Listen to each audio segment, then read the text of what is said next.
On today's podcast, we discuss our first costumes and the theme of how does one find one's place in the galaxy? You must unlearn what you have learned. Remember, a Jedi can feel the Force flowing through him. In between it all, balance. Welcome to Voice of the Whills. This is where the fun begins. You are right back in the mess. Keep your concentration here and now where it belongs. All this as the Force wills it.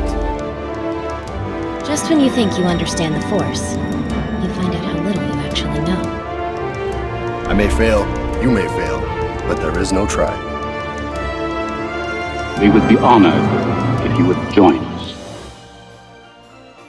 Okay, well, welcome to the very first episode of Voice of the Whills. I'm Matt Almuccio, and I'm here with Rodney Clark. How you doing, Rodney? Good evening, everyone. How are you doing? I'm not bad. Albert Torres, how you doing? Hello there. And Elena Soares, how are you doing? I'm doing wonderful. Awesome. Well, this is our very first podcast, and the whole idea behind this podcast is that we are big fans of Star Wars, obviously. And what we're going to be doing is talking about what we love. We're going to be splitting it into a couple of different segments. One where we kind of talk about our fandom, and another where we talk about the movies that we love so much. All right, so let's get this thing started. The group of us, we met sort of online and sort of in person through various Star Wars groups that we're associated with. And we know each other sort of and sort of not, so it'll make for an interesting podcast. But the organizations that we know each other through are mainly costuming organizations. So we thought for the first topic, we'd talk about costumes and maybe our first one and why we decided to make it. So Rodney, why don't you just start us off a little bit with how you got started in these Star Wars costuming groups? Well, the first group I joined was Saber Guild, and still currently a member. My first costume was my original character, which is a Sith Lord, known as Lord Dread. It's also the tag on my social medias. I went with the Sith Lord first because I find it easier to play bad guys.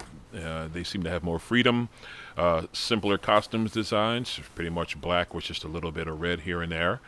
And during the time that I joined, there were more Jedi in the group than Sith. So in order to have more fight opportunities, for those that are not familiar with Saber Guild, we are a live performance lightsaber choreography group for charity, nonprofit, just like the 501st and Rebel Legion.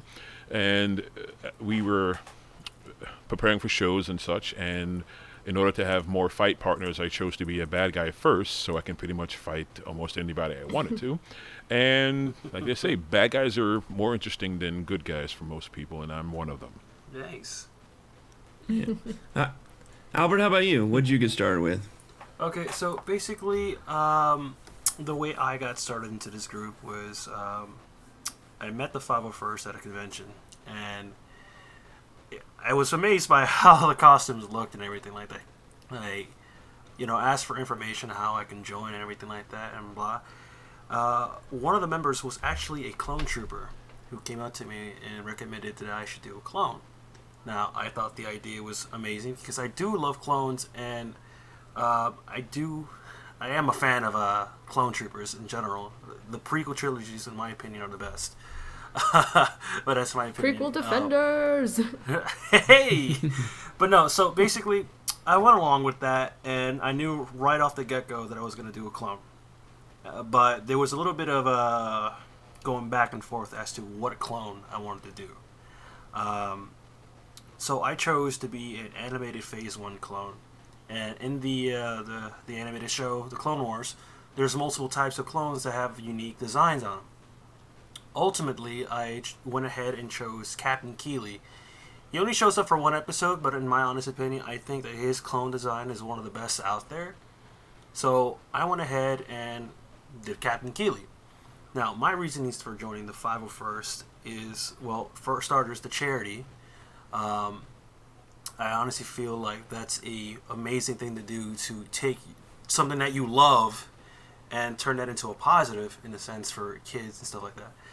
And it's amazing when you have little kids that walk up to you and are like, "Oh my God, you're from that show," like it's a clone trooper, it's so cool, he's alive. Again, it's just an amazing feeling, especially when they go up to you and they try to hug you. But ultimately, that's my reasoning for joining the 501st and basically making the costume. Yeah, the clones themselves look so cool live, because you don't see them as much as some of the others. So that too, I know I love seeing them live. Yeah, and that because at the end of the day, they never really existed. They were all CGI. Right. For those of you that don't know that, so actually going ahead and seeing them like in the flesh, I guess you can say, it's so cool because, again, I just find clone armor to be so unique and cool as opposed to stormtroopers and First Order stormtroopers, because all of them look alike in a sense. Ironic, that they all look alike when clone troopers are clones of each other. But yeah, clones rule. That's all I can say in that regard. Nice. What about you, Elena? So my first Star Wars costume that I made was Princess Leia. There's not too many women in Star Wars, at least out of like the major characters, but I resonated the most with Princess Leia. And before I joined Rebel Legion, I wanted to make a Princess Leia costume for myself. And I went to Rhode Island Comic Con in my Princess Leia, and I basically got recruited by one of the Rebel Legion members there because they loved my costume so much.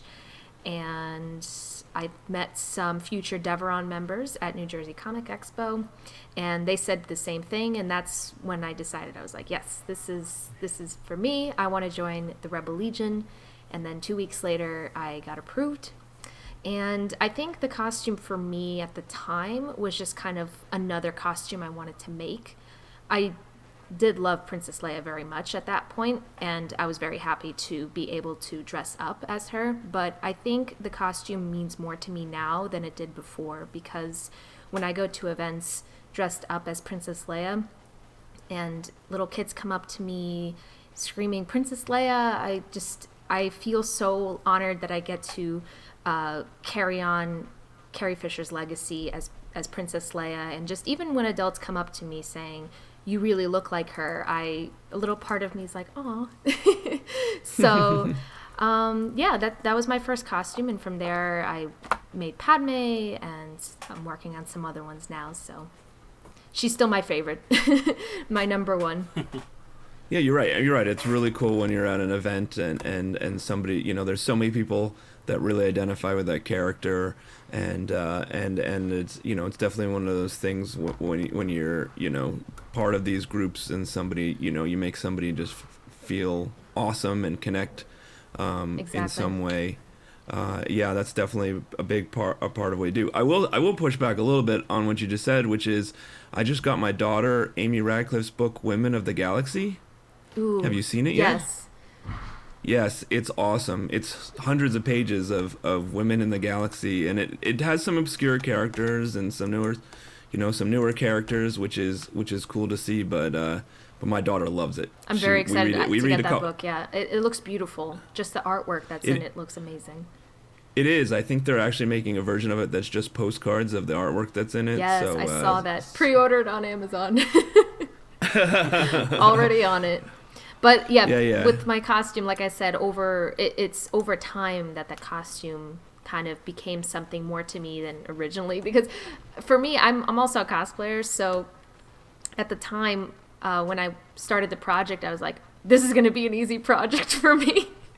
So that's why I made it. But now, after embodying Princess Leia and going to these events and being Princess Leia for the kids, I'm like, this is amazing. Like, I love being Princess. And like I said, I have other costumes, but being Princess Leia is my favorite.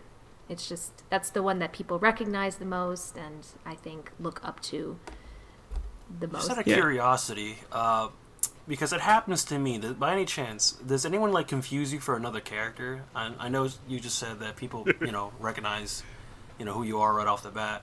But for me, every single time I'm at a con or anything like that, people look at me and goes, "Oh, look, it's a Mandalorian." I'm like, no, I'm a clone. Well, that's kind of a given, especially being in these costuming groups. That's bound to happen. If you're not either a Stormtrooper, Darth Vader, Chewbacca, or Princess Leia. Yeah, even Darth Vader, everybody thinks Darth Vader, Kylo Ren's Darth Vader now. I mean, it's a joke. That's what I'm saying. That's what I'm saying. All the other characters, it's like they're not going to... no one's gonna know who they are. Yeah. Well, my first experience with doing this. First of all, I am the furthest thing from a cosplayer. Although everybody now that knows me as part of these groups will probably beg to differ. But when I first got into this, I'd seen the 501st at a number of events, and obviously was blown away by the costumes. And ever since I was a little kid, I thought how cool would it be just to be a stormtrooper in one of those movies, just one of those guys in the background who, bumped his head or whatever. But then you get into sort of the finances of it are a little bit, put you off sometimes. But I finally just decided it was something that I just really wanted to do. And so I got a kit, and I had no idea how to make anything. I was brand new at that, and really nervous to do it. But, buying a kit is way cheaper than buying a already made one. So I kind of committed to it and worked it out and figured it out. And it was a life-changing experience. It really for is, me. yeah. For me, when I was working on mine, I was so stressed. Yeah. Because But the result at the end is so worth it. Yeah, it's so worth it. But for those who don't know, when you're joining the 501st or any of the other costuming groups, Rebel Legions, and all that good stuff, basically there is a certain costume standard that you have to do in order to actually join. So, well, Elena, basically when, you join, everybody recommended you to join because right off the bat, they saw your costume, they were like, it looks fine. It looks it met a lot of the requirements, yep. Yeah, but for me and it was just like, okay, well, I'm making this from scratch, basically, in a sense. I ordered the kit, yes, but doing the costume and everything like that on my own, I mean, obviously I had some help. It was the most stressful thing in the world. I remember. Yeah, the first one you do is so stressful. I remember there was a couple. I actually screwed it up pretty good, and now I know that you can pretty much fix anything. So, but the first time you do it, you're just like, am I going to screw it up so bad that I just spent all this money and it's done? Because it's not easy to get replacement parts or anything like that. It exactly. Yeah, it is. But then having just completed my second armor, it was way less stressful. Yeah, I know for a fact going into my second costume, I'm not going to be as stressed as I was for the first one. Considering that I know for a fact I have people that can help me out and give me advice and stuff like that. Which advice to anyone out there who does plan to join the 501st Rebel Legion or anything like that. If you get in contact with anybody on the forums and stuff like that, they're all very helpful people. It's not as daunting as you might think, but I also know from experience that it certainly feels that way going into your first build. Yeah. Yeah, it's definitely something you should not do alone. Yes. The 501st are known for what's called armor parties. The Mandalorians also do the same thing. Yeah. And literally it's a matter of everybody meets up, you bring what you're working on, and everybody helps each other out. And that makes it 1,000 times easier. Yeah, of course, my first armor party was all newbies. None of us knew what we were doing. But the blind, actually, that was one of the most helpful days ever because they gave me honest opinions, and so it was like, it helped out. But yeah, I'm with you, Albert. I'm constantly trying to encourage anybody who wants to do it, but is intimidated. You can do it, man. If I can do it, you can do it type thing. That's the way I feel. I know for a fact Lena right now is making her TIE pilot, and she's kind of stressing over the helmet right now, right? Yeah, I was going to say, so I'm working on my first kit right now to join the 501st. Well, I'll join the 501st prior to that with my Dr. Afra, but I want to get a bucket costume because as nice as it is to be Princess Leia, sometimes it gets to be exhausting sometimes to be a face character because you're constantly smiling, posing for photos. I say smile muscles get tired. Oh, I remember my first troop. After about an hour, my face was twitching because I was smiling so much. So I'm really looking forward to, there's just some days where like I've been working all day and I'm really tired and I just kind of want to chill out, but I do want to troop. It'll be nice to be able to wear a helmet and kind of take a mini nap. Yeah, I've had this conversation many times, and actually, I think the troop that you and I did Mind Fair, I think. Yeah. And in the morning, I was in my X-wing pilot, which was basically a face character, and people were casually interested. And then I got into my stormtrooper, and we had a line for the rest of the day, pretty much. Yeah.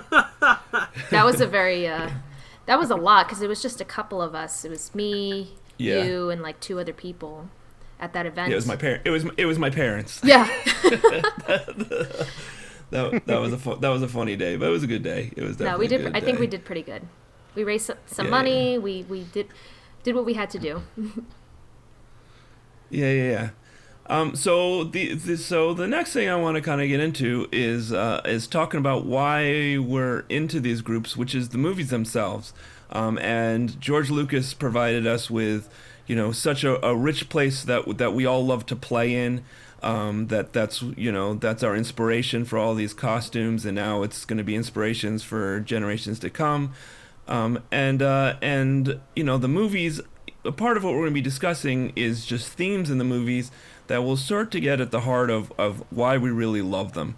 And we're going to kind of theme it up a little bit by going through the movies and just picking something from the movie that might be thematic or just something worth discussing in the movies, and try to connect them to the other movies and connect them to maybe our own lives in some way, and A New Hope connects with me primarily through Luke's story. Having seen it as a young boy, Luke for many reasons was relatable to me, and so many of us just wanted to be Luke. But I think one of the reasons why it was connects with so many people is because it's really about finding your place. Where do you belong? And that's just a story that resonates with pretty much everybody.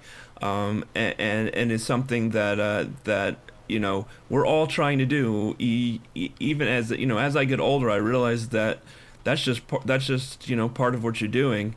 And so I really think that that's why it connected. And I really see that they've taken all their trilogies in similar directions. But I wanted to start to talk about Luke's story. And really start to talk about how he started to find his place, and then see how that really connects Star Wars in so many different ways. I go to actually the deleted scenes.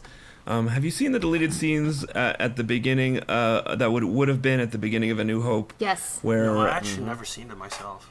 Oh, really? No. Oh, wow. I watched it for the first time because somebody made an edit with the ending of Rogue One, those deleted scenes and the beginning of A New Hope. Is that what you're talking about? Yeah. Where he goes to that sort of he goes to Tashi Station. Yeah. Oh my god, that was so cool. I loved it. Yeah. And they're really cool scenes now. I think after the fact, I'm not sure I think they would change the tone of the beginning of the movie. That's probably why they were taken out. I definitely get what they're there. Was there a reason why they took it out? If you see them, the tone is very different than a lot of the rest of the movie. It's kind of goofy, but to watch him in retrospect, it really you see this kid who's really they make fun of him. He doesn't quite fit in, and little they know he's going to become one of the most important people in the galaxy. They should have kept that in, then. Yeah, so I mean that part kind of that kind of starts his story in a way that that you start to see, because when you first meet him, he's kind of a whiny kid, wanting to go to Tashi Station, right? Pick up some power converters. Yeah, and it makes more sense when you see those deleted scenes that's kind of the way he is. But the opening scenes with him meeting with his aunt and uncle. Trying to get off his farm. He doesn't want to be there anymore. That's very similar to every young person's wanting to get out of the house. Yeah. And I really think that that really sets off why we connect, at least partially. There's so many ways that we connect to it, but as a theme. I really think that's something that we connect to. Definitely. I think too. Also, what helps deliver that connection is if you watch Luke, he feels trapped. Yeah. A lot of teenage angst, and it's I'm not going anywhere. I'm just going to be stuck here, and it's the escapism that he seeks as a farm boy stuck on a backwater planet that. I would assume that everybody feels that they want to go out and they want to explore and they want to do and they want to learn, and they feel so confined by the parental units, whether it be your aunt and uncle or your grandparents or your parents themselves. And everybody that likes Star Wars always says it's escapism, and it's exactly what he's looking for. So we all get what we want out of this Star Wars movie, including Luke, which is getting away and escaping. Yeah, think about how little we know about him at that point when he's just wanting to get out of there. Like, we don't know. I mean, we know nothing about the Force. We don't know that there's something big going on really here. At that point when he's really just wanting to get out of there, and I think that's important. I think that's that makes him relatable, even though he's probably the least relatable guy in a lot of ways because because of his place and everything. Mm-hmm. But that's definitely a part of it. So when you watch A New Hope for the first time, this is where you stand in terms of, you can tell that Luke Skywalker doesn't belong where he is in life at that point in time. You do get a sense that there's maybe more that he's destined for, just from even his interactions with his uncle, where he doesn't want to let him go. He wants to keep him close. He doesn't want him to follow in his father's footsteps. I think they talk about that, right? His uncle and yes. his. Yeah. And then so I read some of the comics, and in the self-titled Star Wars comics in 4 and 5, volumes 4 and 5, they actually dive in a little bit into Luke Skywalker's childhood, where ObiWan was looking after him kind of from a distance. I seen that one. It's it was actually really interesting to get this more insight into what his childhood was like. Didn't his uncle chase Obi-Wan away? He kind of was telling him to leave them alone. Don't mess with Luke. Don't put ideas in his head. Because he didn't like the fact that he was a Jedi. He thought that he was only going to bring problems. But Obi-Wan continued to kind of look after him, and I won't spoil what happens in the comic, but just that's basically the gist of it. And you can see things like Luke Skywalker was a very talented and skilled pilot from a very young age. He saved his uncle at one point, and so from that aspect, you obviously can tell that Luke Skywalker is gifted. He has a gift. He's very in tune with the Force, even if he doesn't know it. He's destined for more than just living on Tatooine and being a farm boy. So that was something. I feel like that theme is predominant to the entirety of Star Wars. When you look at the beginning of each movie, that theme of escapism is there. Oh yeah, you see that again with Rey on Jakku. Yeah, you see that with Rey, who wants to leave Jakku. You see that with Anakin Skywalker, wanted to leave Tatooine, for being a little slave boy. Little slave boy. I think it's. I mean, I wasn't gonna say this, but I think it's in everything. I mean, if you look at Rebels with Ezra, you look at the Clone Wars with Ahsoka, if you look, if you look at Rogue One, all I think everything is really about that. Solo, right? That's exactly what Solo is really about. Right. And I think as a whole, I think they kind of give a really cool message that like sometimes you need to take that step into the void and take your chances with something. It doesn't matter what it is. If you're making a career choice or something, if you just stay where you are all your life and where it's safe and you're not going to get anywhere. You won't accomplish anything. So I think that's a really cool message that is repeated over and over again in Star Wars. Even if it's been used multiple times, I think it's a great message to put out. No, and they do it in different ways. I mean, the prequel trilogy, they take it in a dark direction, right? Yeah. Whereas where Anakin is trying to find his place, and it takes him to the dark side, and then I really like what they're doing in the new trilogy with the fact that they're sort of splitting that you really, even though Rey is such an important character, they're giving you Kylo's sort of search for his role within. It's not so black and white. First Order. And what I thought they did, in a cool way in The Last Jedi is they kind of merged them together for a moment before they broke them back apart, where it was they're both trying to find their place and maybe they're finding it together, and that was sort of an interesting, different take on sort of that main theme. Because like I said, it's such a it is really a universal thing, and now that I'm looking at it and seeing it through all the different types of Star Wars, I think that's one thing that makes Star Wars very relatable to all sorts of different generations. I mean, Albert was saying how much he loves the prequels early on. I grew up with the original trilogy and am loving the new trilogy, and I just think that that's definitely part of it, because that's what it's really about. Yep.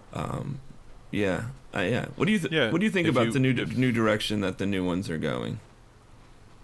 With not as movies, but as describing like the lore? Finding one's place in finding that same theme, right? If you're looking at Rey and she's looking for her place, and I think Kylo. like what I just said before about it not being so black and white, and that was something that they actually kind of touched on a bit in the Clone Wars, I think, a little bit, not too much, but just the fact that there is no like good guys, bad guys. Sometimes there is a blurred line where there's somebody in between. So like Ahsoka, I think, is a really great example of that.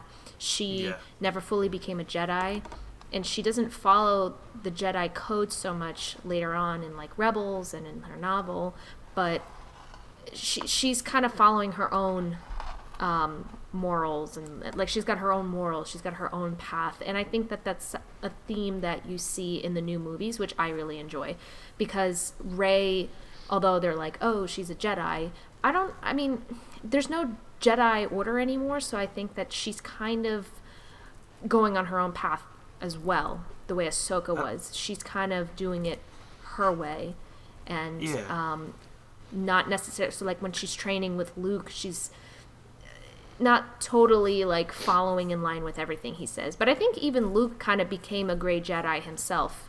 He became a little bit more pessimistic and has a bit of a more negative view of the Jedi, I think, in The Last Jedi. But he's not a bad guy necessarily, right? Yeah. So I really like that aspect in the new movies. Yeah, and if you look at Ahsoka, just thinking of that with what you were saying, Ahsoka kind of looks like her journey was almost the reverse, and that she started off as a Jedi, and at a time when the Jedi obviously weren't making good decisions, she realized that wasn't where she belonged. Yeah. Right? I think it wasn't even so much that they were making bad decisions. I think it was they weren't adapting to the times. They weren't they were so adamant about following their code that they kind of derailed in a sense. I don't think it was so much. I don't think it was so much of them following their code, as so much as that they were following the will of the Republic, other than serving the Force in a sense. Yeah. I don't know. Yeah. I don't know if any of you actually read the Darth Vader comics. I started them. Like the newest ones. Never read the newest ones yet. Well, there's a character in there that his name is Lord Mormon, I believe it was. Okay. And basically, he calls out the hypocrisy in with both the Jedi and the Sith, where both sides have become so obsessed with eliminating the other side that at the end of the day, they kind of screw themselves over. He tells Vader that he's basically a joke of a Sith Lord and everything like that. Oh my god! Where I like that gasp. You did. Yeah. So like he basically says that like both sides should commit themselves to serving the Force, be it the light side of the Force or the dark side of the Force. Was this the guy who became like the Grey Jedi, like officially, or? No, Lord Mormon was a ancient Sith Lord of back then, where he felt that the Sith should invest in serving the dark side of the Force through their art and, you know, kind of like leaving a legacy, I guess you can say, if I remember correctly how the comic went. But basically, the thing with Palpatine is that instead of serving the Force, and this also applies with Anakin or Darth Vader, is that instead of serving the Force, what they do is that they want to use the Force instead of serving it. So, in the case with the Jedi, is that they were serving the Republic other than serving the Force. They ended up becoming a political tool to the Republic, and if anyone knows politics, there's always bound to be corruption. Yeah. And in the Clone Wars, they touched upon that with several characters, like Krell. That guy was a jerk. Yeah, so basically... he was a jerk. So from a lore standpoint, when Anakin basically went on to the Jedi Temple and just slaughtered everyone, including the younglings. I guess you can say that he was just in doing so. In a sense, when they said that he was the chosen one. Are you one. trying to say? I'm not sure I'm there with you, man. The younglings deserve to be slain. Listen to me. Anakin did nothing wrong. Listen. He, in a sense, did bring balance. Because if the war continued to go on, you will see a lot more Jedi, like Krell and Count Dooku, who go to the dark side of the Force. Barris as well. Yeah, Barris as well. Like, because the thing is, the Jedi teaching, and this goes to the newer movies, everything that basically Luke said about the Jedi is true in a sense.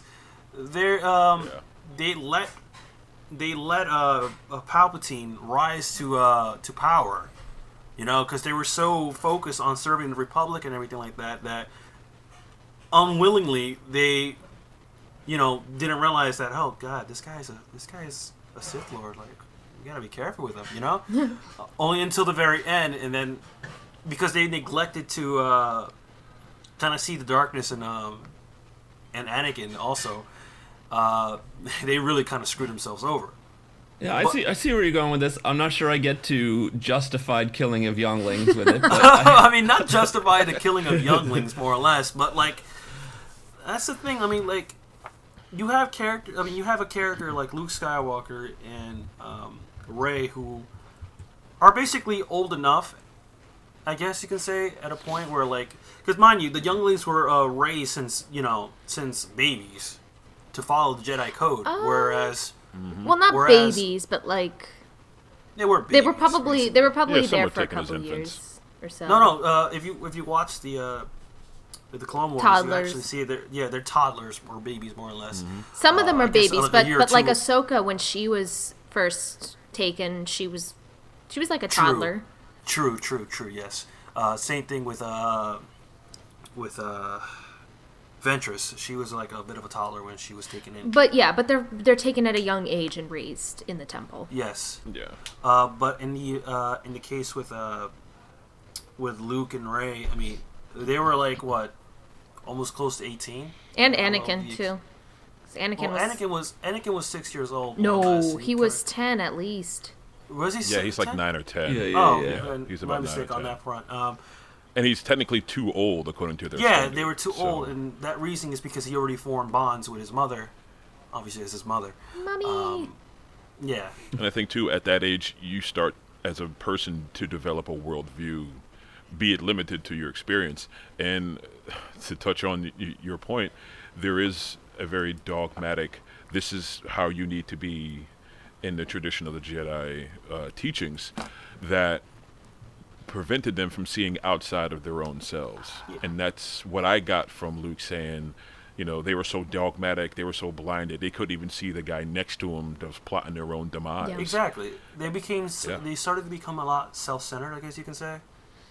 It's like the old dog not learning new tricks. Yeah, that new trick could save his life. Yeah, I've heard this about the midichlorians, that one reason why the midichlorians were used in episode 1 was to show that they were, getting away from what the Force really is and trying to quantify it in some way. Yes. To kind of really figure out exactly what it is, and not connecting with the Force in a more Jedi-like way, and that's how they kind of got lost from their place, I guess. Yeah. You start to lose faith in something once you realize how it works. I honestly feel if the war continued and the Jedi continue to, I guess in a sense, prosper or whatever, we will probably see another event. I don't know if this is still Legends, but the Old Republic, I guess in a sense, where there was an army of Sith versus the Jedi.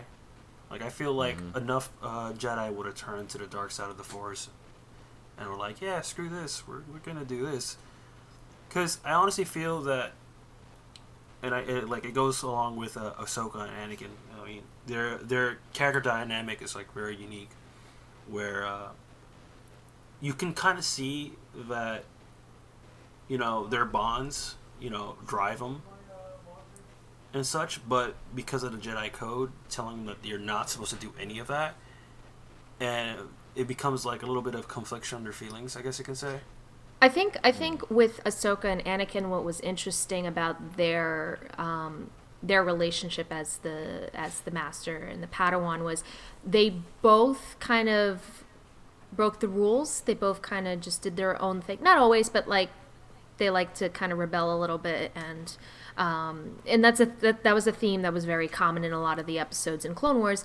But I feel like although they were both doing that, there were different results.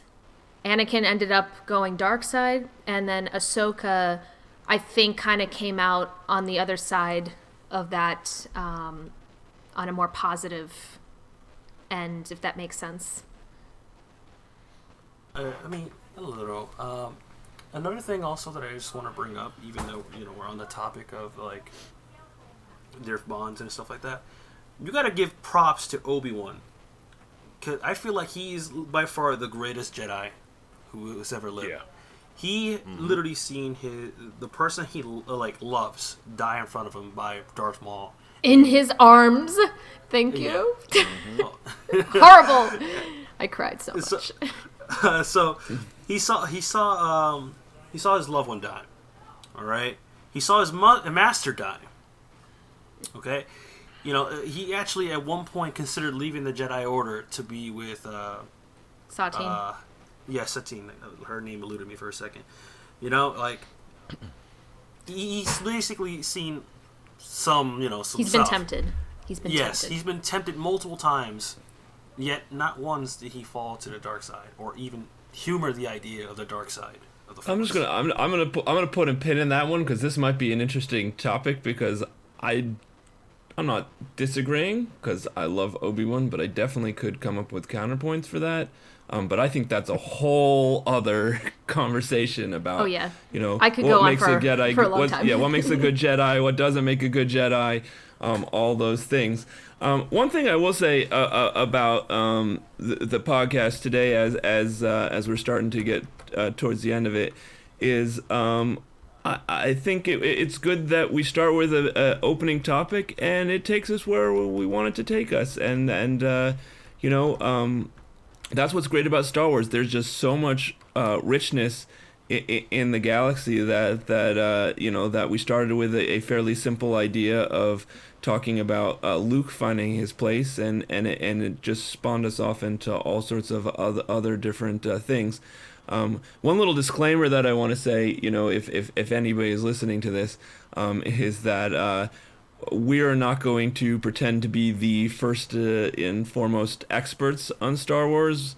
Although we probably know more than most people in the world, I know that there are people who know more than we do, and you know, we just love the wars so much that we like talking about them. But definitely, I'm sure there's things that we talked about today that weren't 100% correct.